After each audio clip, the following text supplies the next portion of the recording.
And we are live. Welcome, everyone, to Nice Guys Finish Last, a panel about villains, villainy in general and in specific. I am Jack Fields, your moderator for this panel. I'm an author and a budding audiobook narrator. And with me, we have a few panelists on their way, but we have these wonderful three here. And let's do a little introduction for ourselves. Hello, let's do a little introduction for our panelists. We'll go one by one. Tell us who you are, where we can find you, and perhaps something you're working on or are excited for. Hey, Sean. Hey, Sean. Sean, you've made it perfectly in time for introductions. So we'll start with Stuart. I'm Stuart Gross. We got a bit of an echo there. I think it's possibly from Sean's mic. Let's mute when we're not speaking. Yeah. So I'm Stuart Gross. I'm doing the villains as protagonists. So I do bad people doing bad things for fun and profit, and they win with no sign of redemption arcs in sight. You can find me on Amazon or on Patreon, where I am Mirikon, Mirikon, and you can pay to read my books before they come out on Kindle. Most of my stuff is on Kindle Unlimited, so it's free with the subscription. And yeah, I just do bad people doing bad things, and that's my whole shtick. Thank you, Stuart. A great way to start us off. Misty? Hi, everyone. I'm Mystic Neptune, also known as Misty. I write I Ran Away to Evil, which is on KU and in bookstores and Audible. I originally stubbed it from Royal Road, and I just stubbed book 2 in preparation for the launch on November 12th for my second book in the series. And the third book is about 50% still up as I'm writing it, because I'm only 50% through on Royal Road. I do have a Patreon. I do have some exclusive content on the Patreon, like spicy scenes. And my book is all about running away and joining the Legion of the Dark Horde and just enjoying that instead. As one does. Thank you, Misty. Chris? Hey guys, I'm CM Carney. Chris, you can call me because CM is just the fancy middle initial and first initial as my author name. But I'm the author of The Realms, The Quintessence, and the soon to be coming out more middle grade lit RPG Nightman and Page. I've almost done book 8 of The Realms. It's a smidge. It's been way too long since I've had a book out, so I'm excited about that. I'm on Amazon like everybody else. Have a Patreon that I'm going to attempt to build with my next series because I didn't really do a good job with it with The Realms. And other than that, excited to be here. Thank you, Chris. And Sean, first of all, it's a pleasure to meet you at last. I think we've had some correspondence, but pleasure to finally meet you. Would you be up for giving an introduction?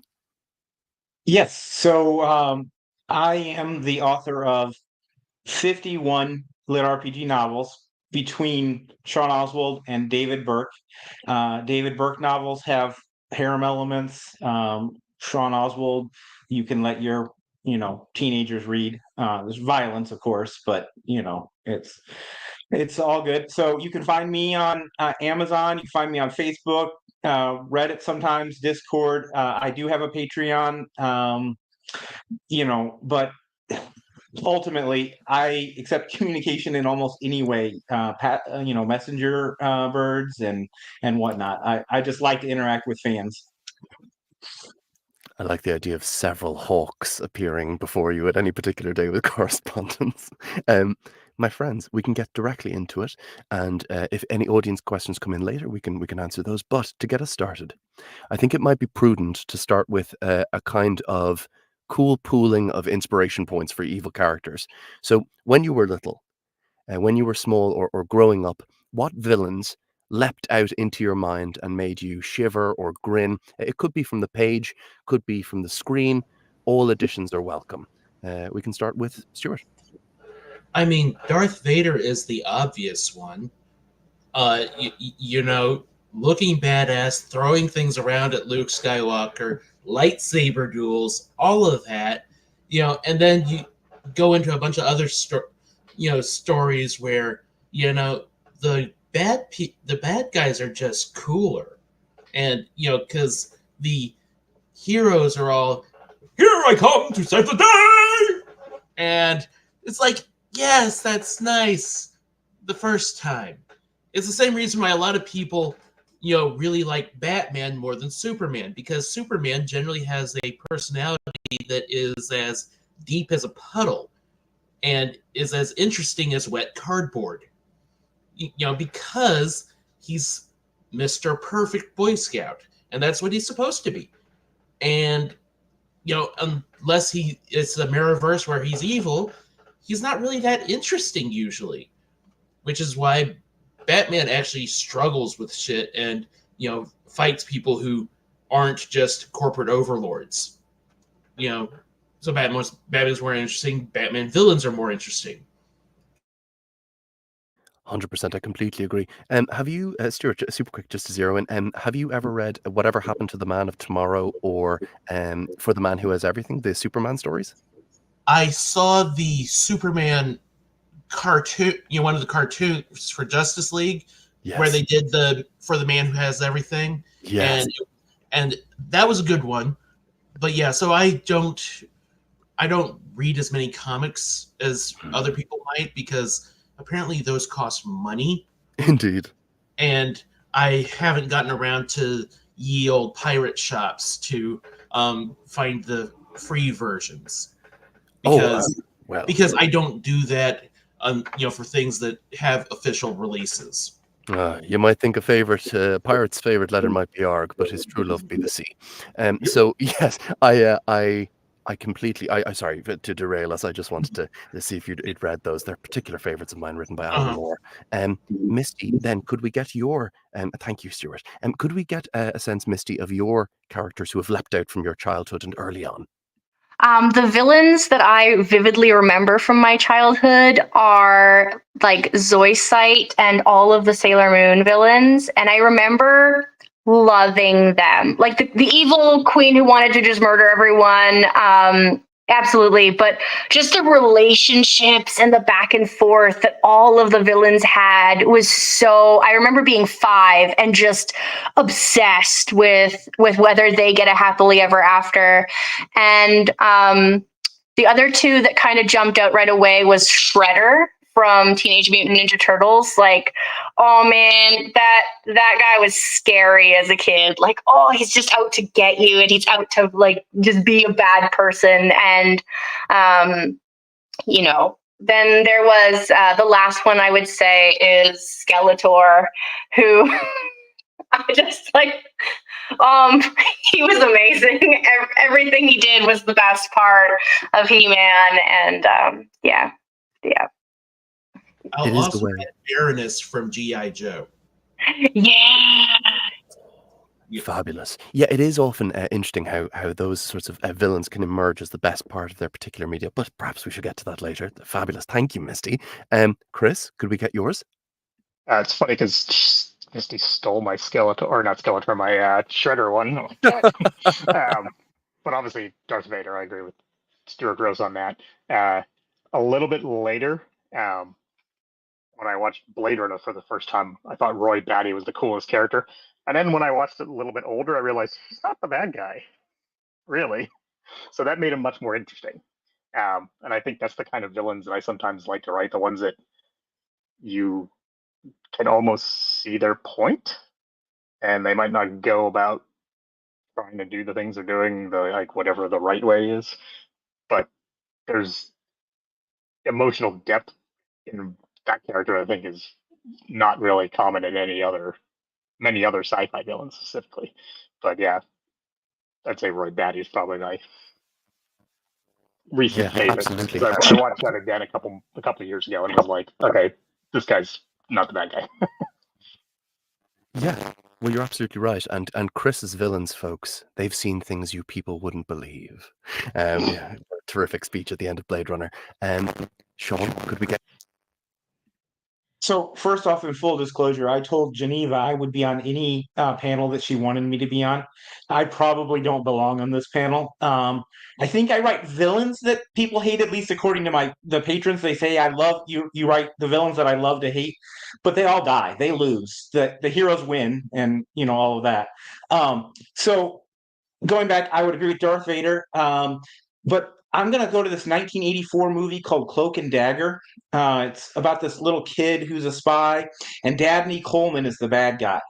And Dabney Coleman does this line, and I mean, I'm 11 years old when I'm watching this, and he's um, tells him how he's going to shoot him in the gut and then leave him. Oh, excuse me, and then shoot both his kneecaps, and then just leave him there to suffer. And he's telling this to like a 12-year-old kid, and it was just stone cold. And I remember being affected by that as an 11-year-old. Mm.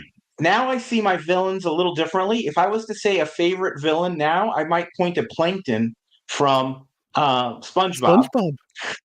SpongeBob. Or I might point to even the Lex Luthor version from Smallville, the guy who so could have been a great ally. I'm not saying he would have still had his dark side, but he could have been a great ally.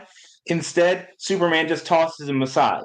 I am a Superman fan, but I'm a Superman fan like the song "It's Not Easy" from Five for Fighting, which has this line: "It's okay, you can all sleep sound tonight. I'm not crazy or anything." Superman is only good when he's written and the story is about what's going on in here and how he's interacting with other people. Or David Carradine's monologue at the end of Kill Bill 2 when he says, Superman isn't the costume. Clark Kent is the costume that he puts on, and that's his commentary about humanity. So anyway, I totally agree that Batman is way more interesting. And bad writing for Batman is done when they neglect to understand how the human body actually works and how he would be shattered into 1,000 pieces. Yes. Bad writing for He Superman doesn't is when kill they everyone, but he leaves them in all the goons in with every bone in their body broken. right. And bad writing for Superman is when they don't ever bring in any human emotion into it. So anyway. No, sorry. I love that kind of diatribe. I always thought that the best Batman stories were the ones where you could picture Bruce and Batman being able to comfort a child in distress as an orphan himself. And anyway, sorry. I really love that for a moment we dug into superheroes. My friends, okay. So thank you for that. Thank you for your insights there. And now that we have a bit of a framework, I think we'll dig into the subject a little bit deeper. Now that we have an initial framework of villainy that inspired us. So there's a really terrifically iconic line from John Milton's Lucifer in Paradise Lost, and he says, "Better to reign in hell than serve in heaven."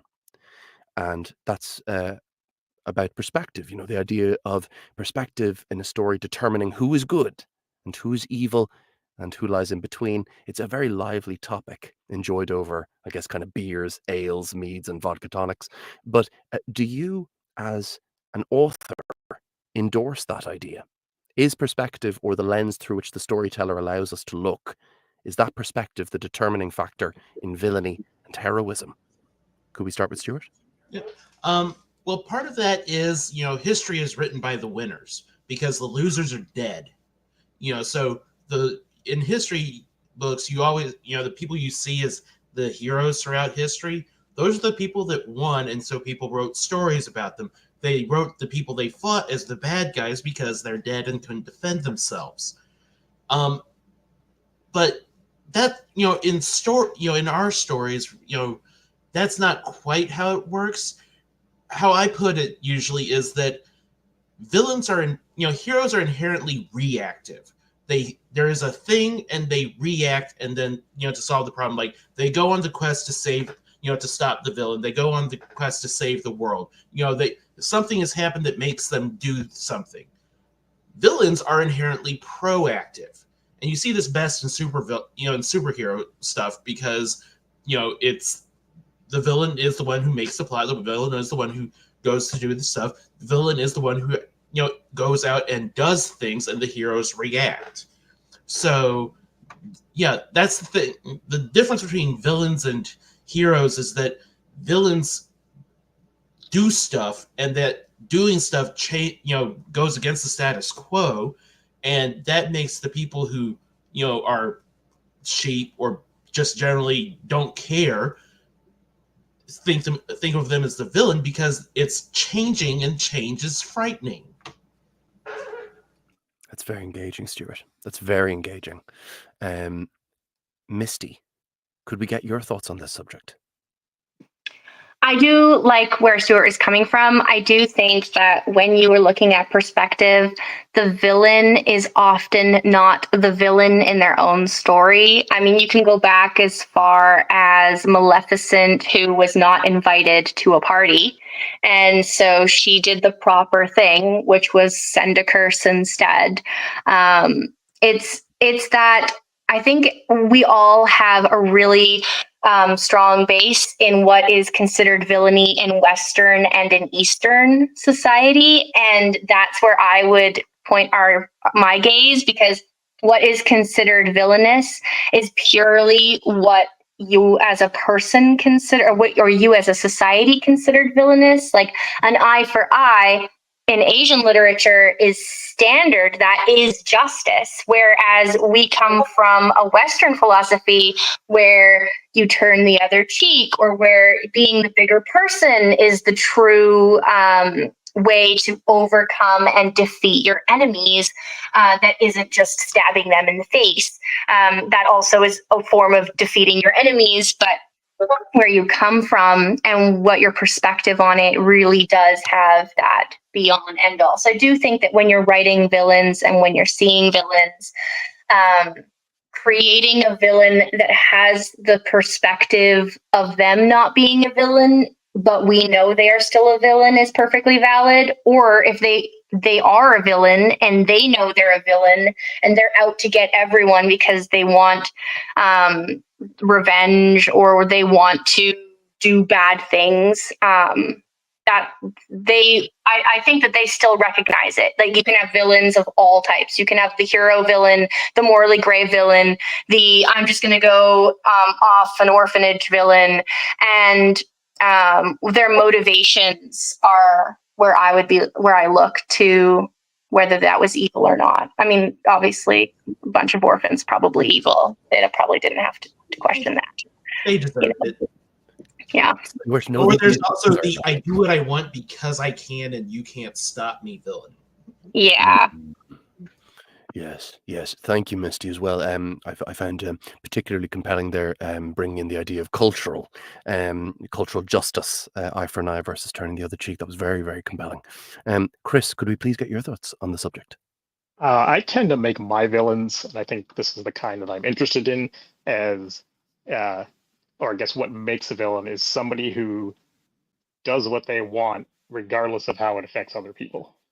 Like, so kind of going off what Stuart was saying, that, the winners are the heroes. If you look at, depending on who wrote it, ancient Rome and the Germans, neither of those were both either great.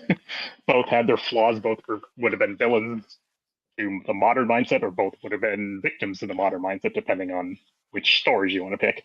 So to me, I felt like to write villains who are going to do what they want to do, mostly because they're incredibly selfish and narcissistic. Whether or not they're aware, that's a different thing, but they do it because what they want is more important than everybody else. And if you scale that to, if I'm going to do something and one person suffers, yeah, that's pretty bad. But if I'm going to do something and an entire society or civilization or whatever suffers, that's just an explosion of villainy, in my opinion. So that tends to be the kind I write, the ones that were, I'm doing what I want and I don't give a crap if it screws everybody else. Do you think that sometimes it's a willful negation on the part of the villain, that selfishness, actually they're willing to blind themselves to it? I think maybe, but I think it's also interesting when they know that what they're doing is not, like, I don't like the crazy I'm evil and I don't know I'm evil villain. That just seems boring to me. Yeah.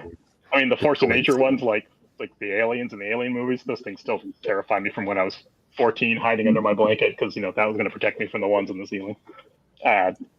But those are interesting villains just because they're unstoppable. But the ones who are just don't know they're potentially bad, at least slightly, or are so, I don't know, clueless maybe, Though those zealots are also fun to write, I think, because they're just so. Those are the ones that don't know they're evil. They're just so close-minded to their own view of the world that everything else is evil to them. So they That can think be they're right. terrifying. That can be very frightening. A theistic zealots. I love the word zealot. Yes, very, very wisely put. Sean, could we? I think you can capstone this subject fabulously.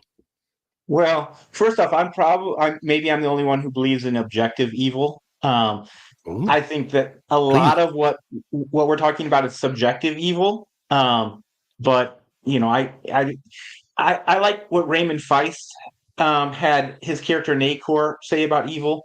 He said evil is insanity. I mean, like, and he was talking about absolute, true evil. And he was saying basically you couldn't be like that without having a level of insanity.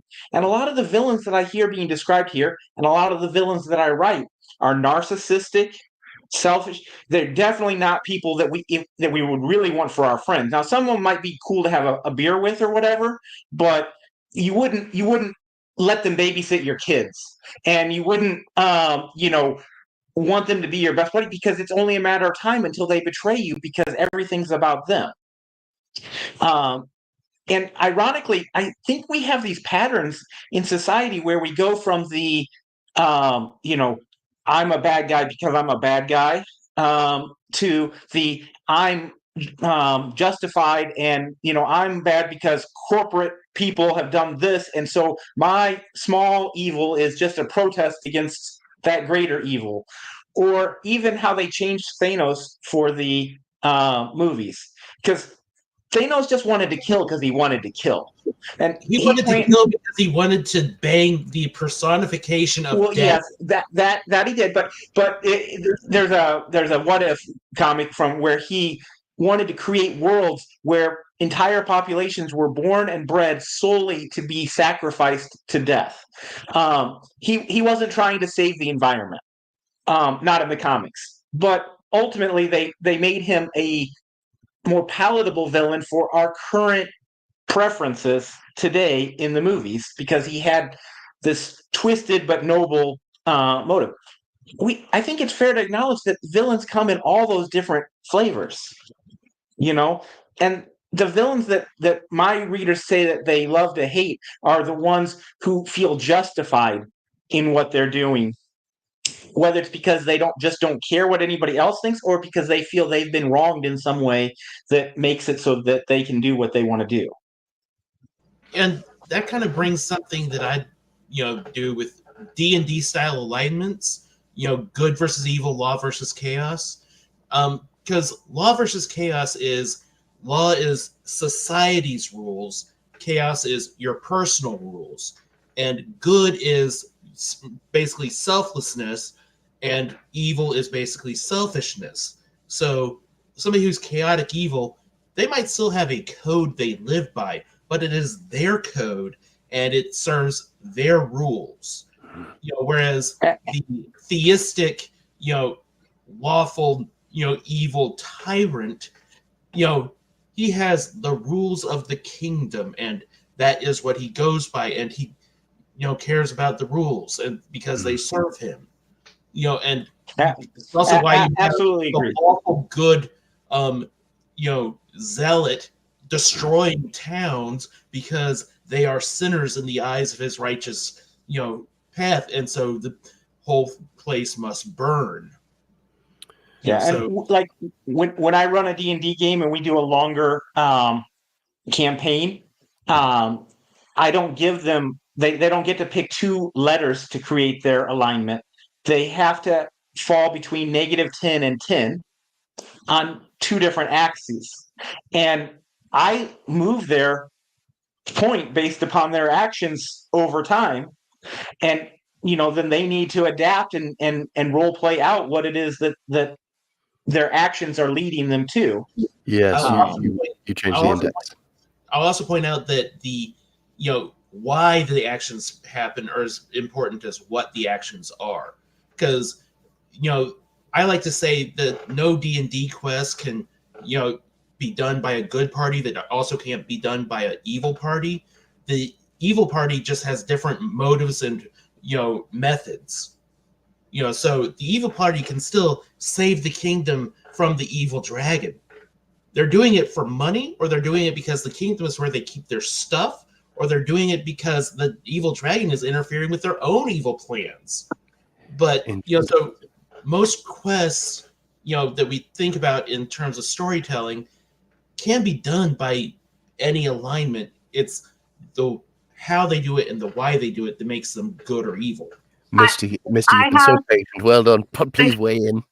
So I was saying something earlier about motivation, and I read this really good thesis by a university class who did Magic the Gathering as a personality base. And what they did is they said, instead of looking at someone's personality and someone's alignment by using things like Myers-Briggs, where the questions are, oh, in a perfect world on Friday night, you'll be doing what? At home, reading a book, or at a big party? Because that's not realistic. Instead, they were looking at what motivates people to actually do the things they do. So the questions for them were, you're at a party, why? Right? And so it was talking about how your actions as a human are motivated by specific things, one of which was like the greater good. I'm expected to be at this party. I'm expected to do this item. Whether it's good or bad, I am expected to do it because that's what is expected of me. Whereas beside that, green was like the community harmony based, like my people are going to be at this party and I want to be there for them. And I need to facilitate things so that everyone can have, like, I'm having fun when everyone is having fun, and I can be there for them to kind of mellow out the party.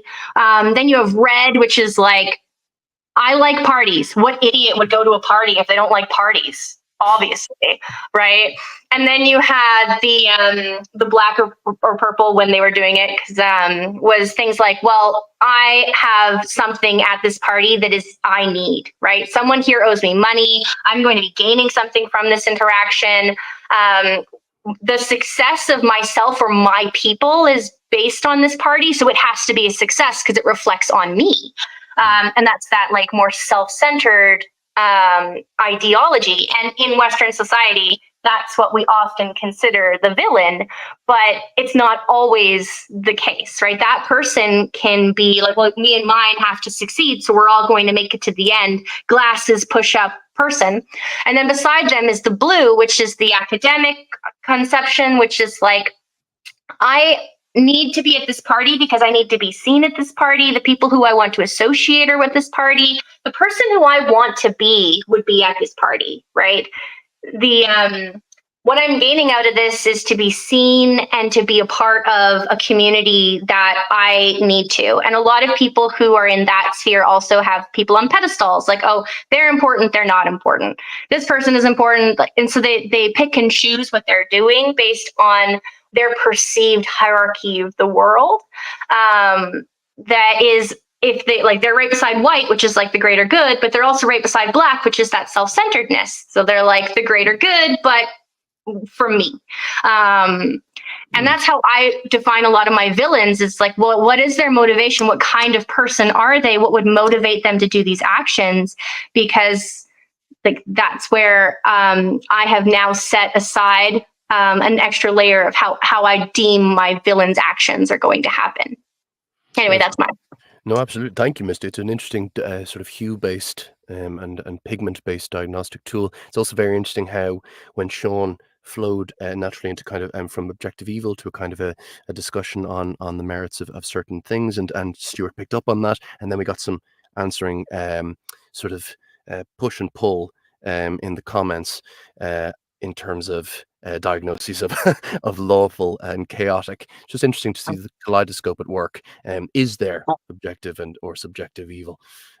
Sean, were you trying to cut in? Please. I just think that Andrea's point is worth responding to. Would you be comfortable reading her thing aloud? Yeah, and she said, "Oh, we completely disagree.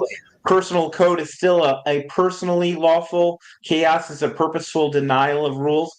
I think that one of the obscurities there becomes the idea of law. So I'm always trying to talk about order versus chaos, because order is morally ambiguous. It's just about keeping things organized, right? And it's hierarchy and structure.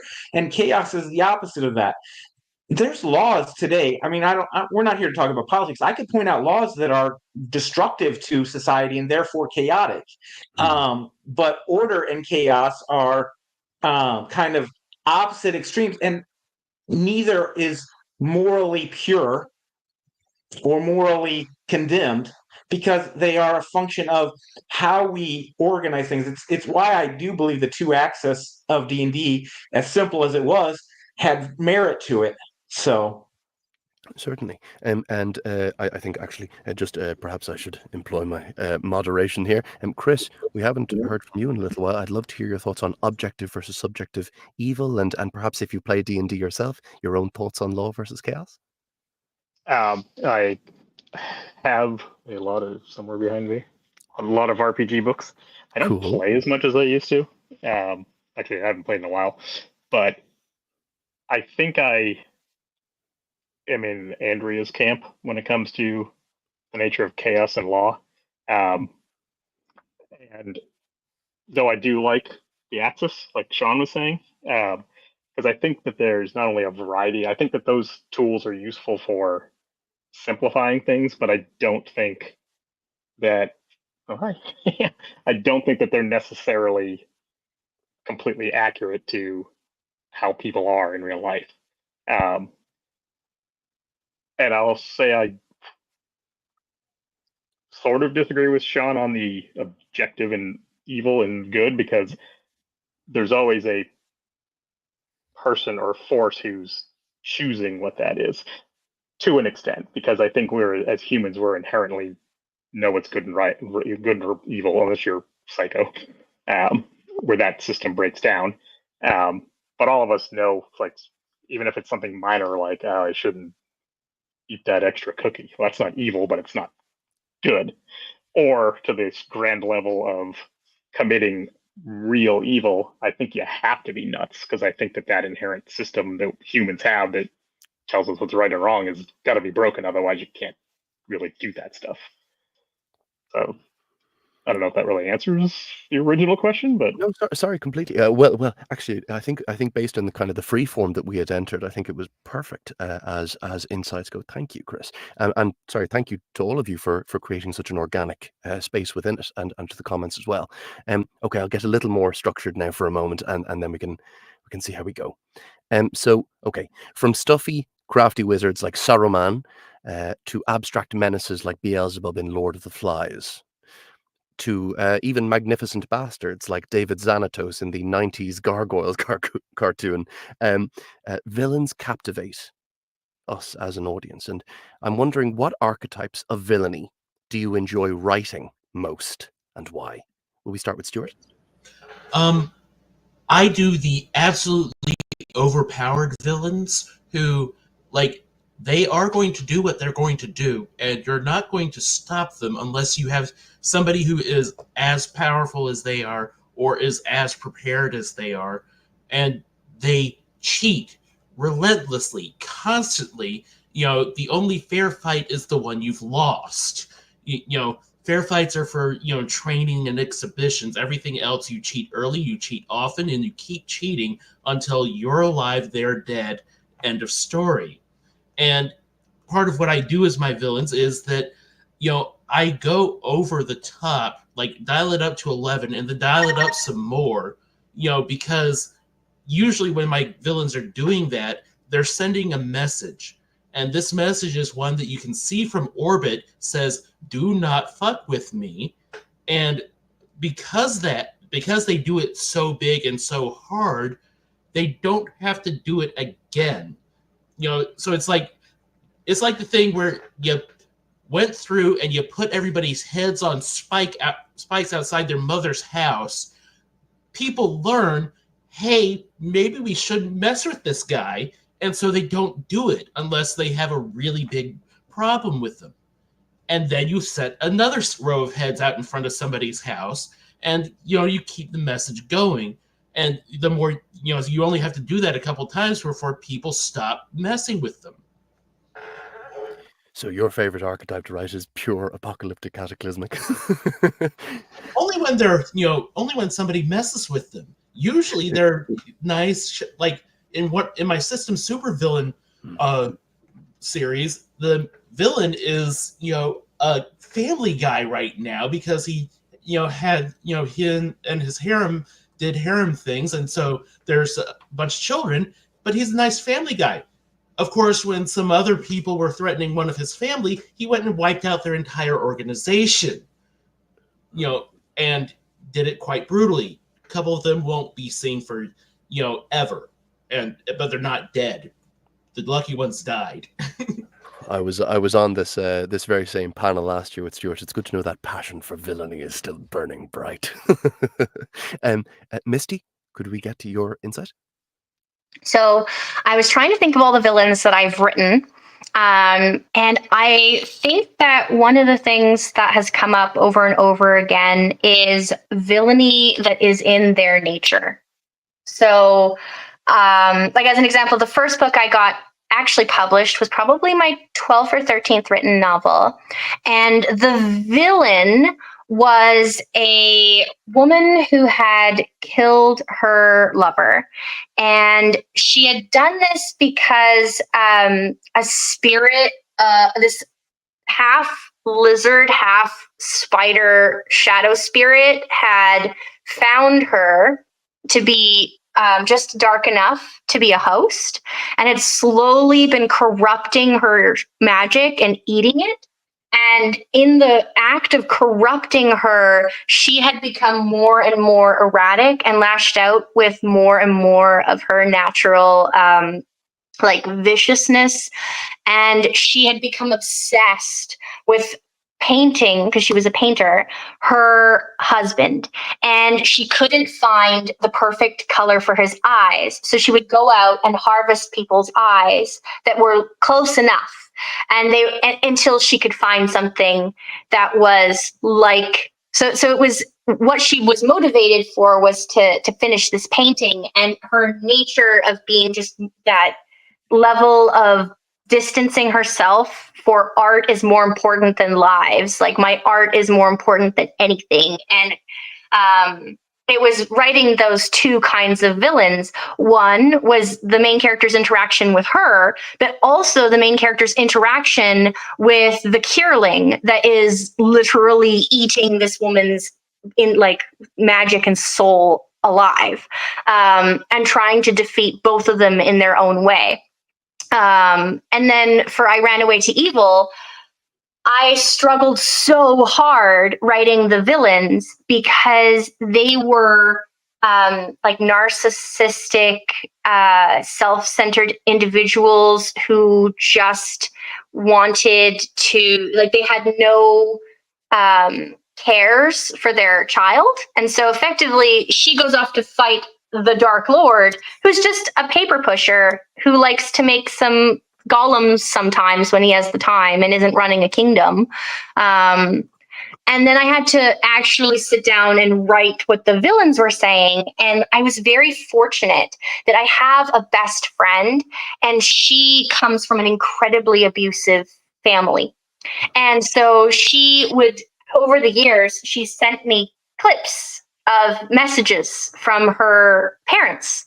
And I did not copy and paste those clips into the voices of my villains for purposes of legal. I hope that your friend is all right. Oh, absolutely. She has fully separated herself. She's absolutely darling. She's become she's her best self, and she's come into her own. But I've known her for, most of my life. And I had this backlog of the only people I've met in my life that I wanted to punch. I wanted to just I'm not a violent individual myself, but I wanted to go and yell at them. And so in capturing that into the mouths of the people who I wanted to portray as villains, was both very difficult and very rewarding. And so I think that those are the three kinds of villains I've written, and those are the three kinds of villains that I enjoy enjoy. I didn't enjoy writing those villains, but I did enjoy them getting their comeuppance. Indeed, indeed. Well, again, I hope she's all right, and thank you, Misty, for the rawness and for the honesty of that. Chris, in terms of the archetypes that you love most to craft in your fiction.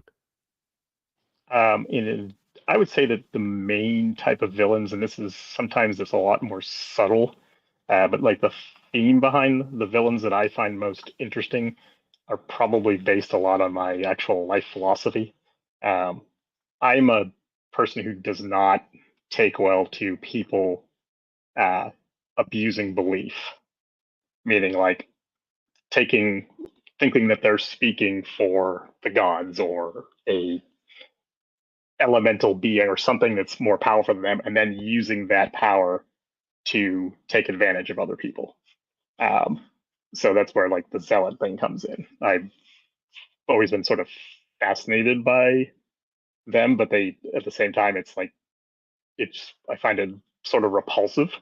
But that's why I think they make interesting villains, because they on the surface are telling everybody that they're the good guys, but they're just abusing. I guess that's like that whole. I don't remember. Some philosopher said, the one thing God doesn't want us to do is speak for Him. And I don't remember. That's I'm paraphrasing, but I don't remember who it was. But that sort of concept of being arrogant enough to think that you can speak for something that is so much more powerful than us, and then use that to basically everything from kill to tell people they're sinning and punish them. I find that to be a kind of a reprehensible thing. Probably because I was a history major, so I read a lot of that being done to people over the centuries. So that just sort of naturally seeped into my villains, and it's sometimes subtle, sometimes not. But I kind of think that thematically, that's sort of one of the areas that I tend to write about. Yes, absolutely. Thank you, Chris. Dare I say that that's not only a thematically puissant and powerful thing, but also, I suppose, kind of a morally and ethically very, very engaging and powerful position as well. And I'm sure that resonates throughout your entire corpus of fiction. How brilliant. Sean, could we get a sense of the archetypes inherent to yours, please? Well, one of the benefits of having written multiple series is you get to do different things with it. When I'm talking about cosmic villains, my favorite cosmic villains are, whatever the void or whatever it is, something that just really doesn't even understand our existence and really just wants to obliterate us for no reason other than that's what it does. And that's an easy evil, because and when I say easy, it's easy to write and it's easy to see a good side and a bad side, because we all want to keep living, and so stopping that evil is inherent. Okay, the more nuanced evils come in two flavors. One, despite my conservative background, I really hate corporate and political leader type villains who don't think they're the villains, or who just really it's like the bureaucracy grinds people down. And then the other type is the ones that have been wronged in some way or believe they've been wronged in some way. Here's a spoiler. My first series, Life in Exile, I introduced the arch villain in book 1, but we have not gotten to really do much with him yet. And I'm on book 7, so it's playing out. But he's an actual person from Earth, a historical figure that people would know, and he felt that he was wronged in many ways on Earth, and then he felt he was wronged when he was isekai'd to this other world, and so on and so forth. Or the character that I had who tried to mind control a bunch of people in the group to make them do what she wanted, and then gets mad when she gets left behind, and the alien enemy who's coming basically experiments on her then. Which, of course, she then channels all that rage at the people who she feels betrayed her. So, Thank you, Sean. Okay. Great to get the insight into your work there, and truly horrifying insight at that. But compelling for that horror. Okay, I think I would be very remiss if I didn't ask the group one of Robert Gagnon's questions. He's done 3. Let's start with his first. So this is for the panelists. Have you ever written or enjoyed reading about a villain who starts out good but becomes a villain due to gaining too much power or something to that effect? Stuart? I mean, the Venom saga in Spider-Man, every version where Venom is, every Venom origin story is, hey, Spider-Man gets the symbiote, and oh crap, it makes him go batshit crazy. And so it's like, yeah, has to get rid of it. But those times when Spider-Man in the back suit, Spider-Man's kicking ass, and it's like, oh no, this is not good, Spider-Man. And so then he changes it.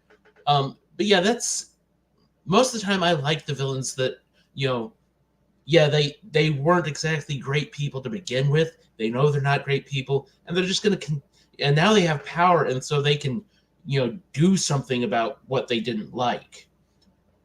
Otherwise, I'd have to say Magneto, because Magneto was right. I love that you just want to leave it there. Oh, so I love the slight sitting back as well. Like, my work is done. Yes, indeed, Stuart. Thank you, Stuart. And Misty. I'm trying to think of anyone I can remember who started out and became a villain. And I can't think of anyone. I mean, I can think of some of the Otome isekai I've read recently where it's like they were the good person and then they were killed, and then they went and sought vengeance. Or one that I really loved was The Villainess Turns the Hourglass, where she was set up to be evil. Like, she learns that she was raised to be evil so that she could be a sacrifice. And so she is evil. Like, her personality is bad, like bad, objectively bad. She recognizes her own evil tendencies, but she then pretends to be good and then goes back to evil at the end just long enough. And even throughout the series, she's like, oh, this would be great if I was actually a good person. But I think I'm just going to abuse the situation, so that's fine. And like, I really love those, but very few of the media I have consumed, except for Magneto, which is the perfect offering to this table. That's No, I can't absolutely. stop that. No, absolutely. Thank you, Misty. And I also noted Robert apologizing for smothering with not at all, my friend. You've catalyzed a good conversation. So Chris, could we get your take on it? I would say the one story of hero to villain or good person to bad person that I like the most, it's not even in our genre at all, is Michael Corleone from Godfather. Is just because you understand every moment that he chooses to do, quote, bad, but he definitely does fall from grace. And then that last image of him just closing the door on Kay, I think her name is, the wife, is like him accepting that I changed and I'm not going back. So, like, I haven't written a character like that. I don't know if I could, because that's just kind of goes against. It's like I was the guy that, when a little short story, when I was rare times I was a DM as a teenager, I had 2 twins that were buddies, and we all tried it. One just wanted to kill everybody, so he sucked. I was the one who's like, oh yeah, here's a Vorpal sword. I know you're only level 1, but it's really cool. I just wanted to give cool stuff to people. And then the other one was decent, so he ended up being our GM for the whole time. I'm the guy who doesn't even like killing people in Skyrim because so I don't know if I can write the good to bad villain very well. But maybe it'd be fun to try. Thank you, though, Chris. Michael Corleone, yeah, the end of that first Godfather film, devastating and a terrific example. Sean? Well, interestingly, I'm kind of the opposite. I don't have any problem killing off characters. I don't do it a ton, but I have no problem doing it. And I'm really that guy who believes that there's a lot of things worse than death. Um, you know, um, so I don't know that done I've a lot of things worse written. than death to people. I don't know that I've written super clearly somebody who started out good and became a villain. I've written some that played off like they were good. And there's the one who's a mother, and she's essentially betraying the entire population of the earth to try to save her children. And since one of the most traumatic experiences of my life, one that shaped me a lot, is the death of a child, I can understand how somebody in their mind could begin to think it doesn't matter if everybody else's children, if everybody else has to die, as long as I can save my child. But what I really like to do is push the main character, the hero, to the place where they have to do some pretty gruesome violence and then have to decide, was that justified or not? And I think in November, the book that's coming out is going to have that question. The patrons seem to think that it was justified, but I guess I'll wait till I get the reviews to see if it was justified or not. Yes, indeed, Sean. And by the way, I'm sorry that tragedy impacted your life, but it's amazing that. Thank you for that potent We, and we, powerful we, answer. we write from all of our experiences, and everybody here has had some experiences in their life that have affected them like that. And our audience has those, so it helps us to be real people.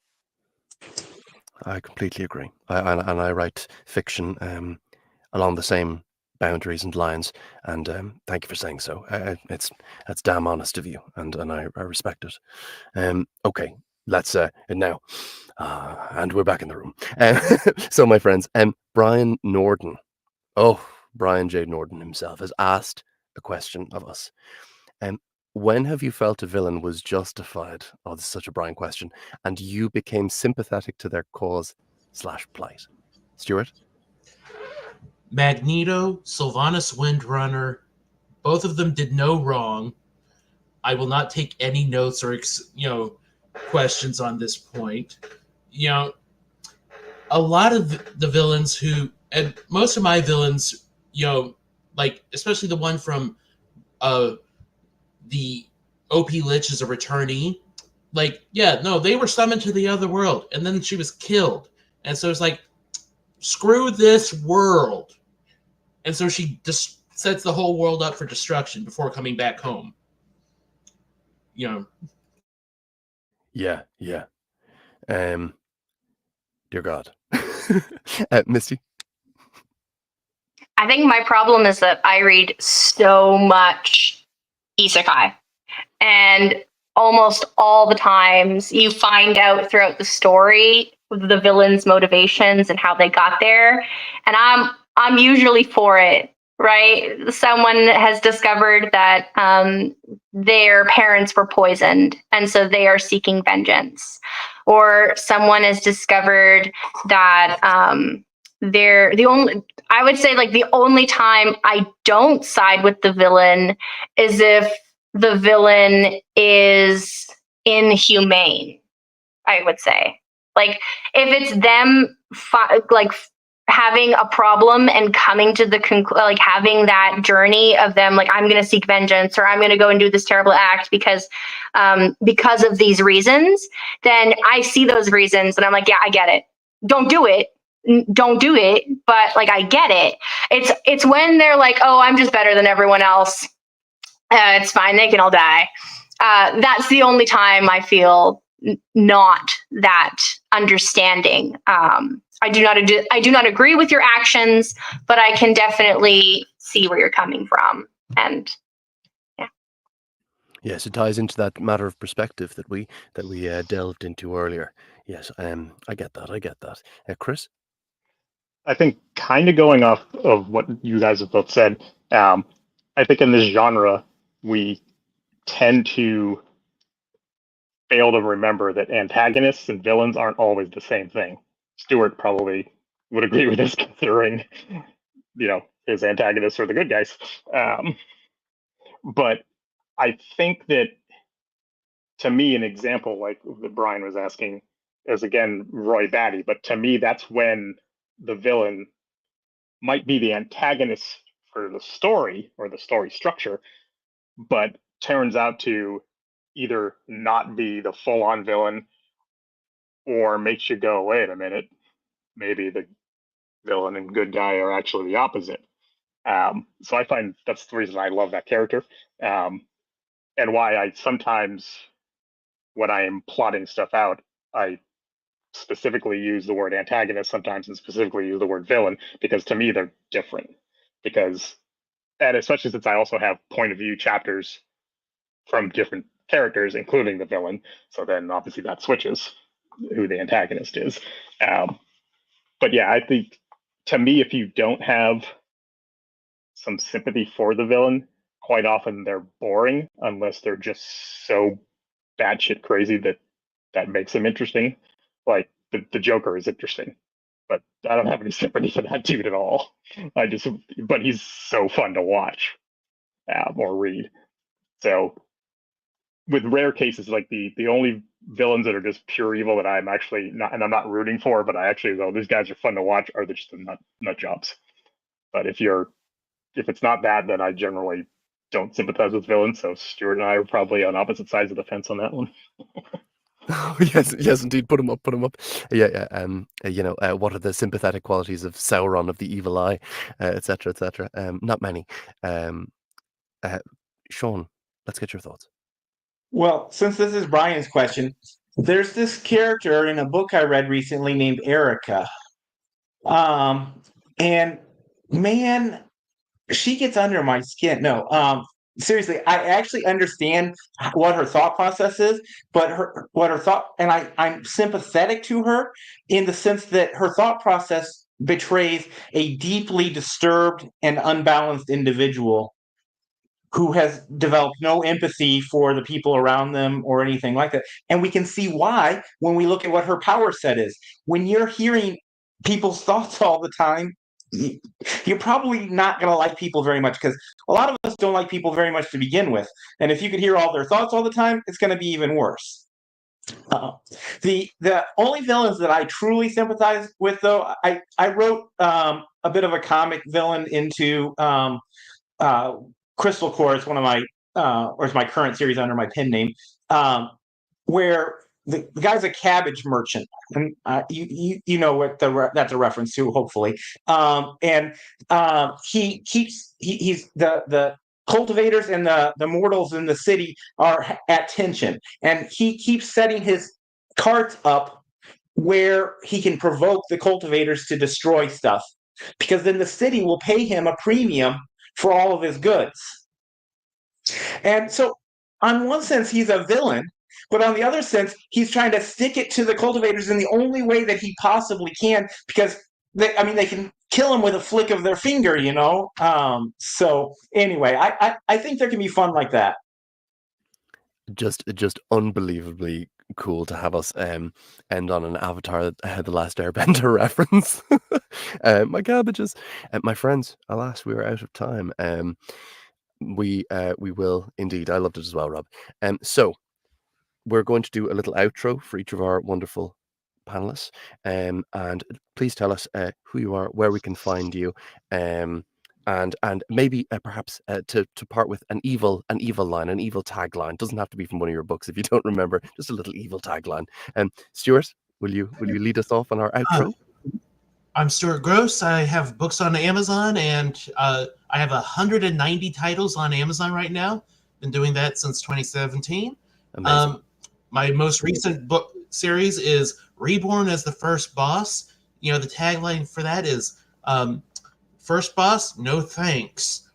Because Biker Chick gets reborn as the first boss of a video game, and she's like, no, I'm going to kill the hero and then escape this. That's a good evil line in and of itself. Absolutely. Misty?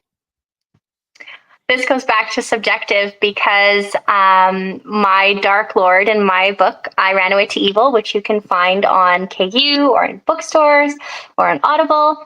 I actually had my first DNF in en masse, and it was a 4-star comment where the person said, I cannot this was amazing and wonderful, but I cannot handle your left-wing propaganda, because my villain said, I don't understand why all of my minions are defecting to Northumbria. And the person who's delivering this news says, well, it's because they offer a 5-day work week and free healthcare. And he says, no, that's ridiculous. I offer a 4-day work week and free afterlife care.